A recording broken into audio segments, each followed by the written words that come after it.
Արդեն 7-րդ տարին մեր երկրում նշվում է անասնաբուժի օրը։ Մասնագիտական այս տոնը լավ հնարավորություն է համախմբվելու ոլորտի ներկայացուցիչներին եւ գնահատելու նրանց աշխատանքը։ Այսօր արդեն ակնհայտ է անասնաբուժի մասնագիտությունը մեր երկրում ունի ռազմավարական նշանակություն։ Նրանք ոչ միայն կենդանիների առողջության երաշխավորն են, այլև կանգնած են հանրային առողջության պահպանման հիմքում, վերահսկում են կաթնամթերքի ու մսամթերքի անվտանգությունը։ Քանի որ դաշտից մինչև պատառաքաղ շղթայում առանց որակյալ մասնագետի անհնար է ապահովել անվտանգ ու որակյալ սնունդ։ Այս միջոցառման նշանակությունը կանում է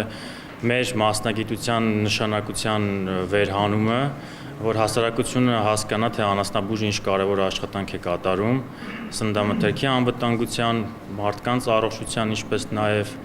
կենդանիների առողջության եւ բարեկեցության գործում ինչ կարևոր դեր ունի անասնաբուժը։ Թեև մասնագիտության նկատմամբ երիտասարդների հետաքրքրությունը նվազել էր, բայց վերջին տարիներին ներդրված դուալ կրթական համակարգը ոգևորել է նոր սերնդին։ Նրանք հնարավորություն ունեն փորձառու անասնաբուժների հետ այցելել ֆերմաներ ու դաշտեր, տեղում զնել կենդանիներին, ցուցաբերել առաջին օգնություն, հասկանալ մասնագիտության կարևորությունն ու ավելի վստահ շարունակել իրենց աշխատանքը։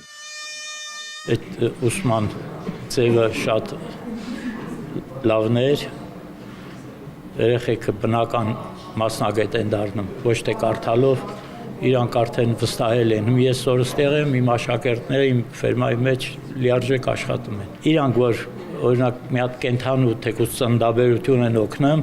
այդ հորթին այնքան սիրում են, որ չեն կարող մասնագիտությունը չսիրեն։ Ինքնին իրանց աշխատանքը իրանց արդեն սեր առաջացնում։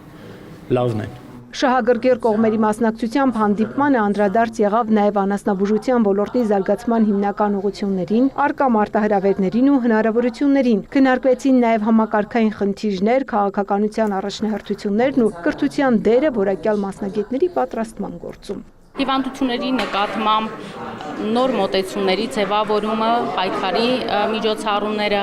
ինչպես նաև լաբորատոր կարողությունների հագեցում եւ այլն։ Այս նպատակով նախարարությունը դեռևս 1 տարի առաջ ձեռնարկել է անասնաբուժության ոլորտի բարեփոխումների ռազմավարության մշակման աշխատանքները, որում ընդգրկված են լինելու բոլոր նշված առաջնահերթությունները եւ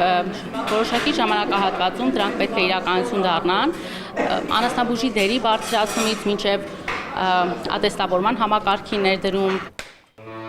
Մեր երկրում այսօր կա շուրջ 500 անասնաբուժ, որոնց միջին տարիքը 55 է։ Հենց այս մտահոգիչ ցուցանիշը Շահագրգիռ կողմերին դրդեց միջին եւ բարձրագույն մասնագիտական կրթական հաստատություններում ներդնել կրթաթոշակային խթանման քաղաքականություն նոր կադրեր ներգրավելու համար։ Ներգրավվածությունը եւ շեշտը դրա վրա էր, որպիսի ջահել կադրերին կարողանան ոգևորել, բացատրել, որ անասնաբուժությունը հենց այդ փուլում միայն կենդանու հետ շփումը չէ, այլ ինքը շատ ավելի ընդլայնված ոլորտ է,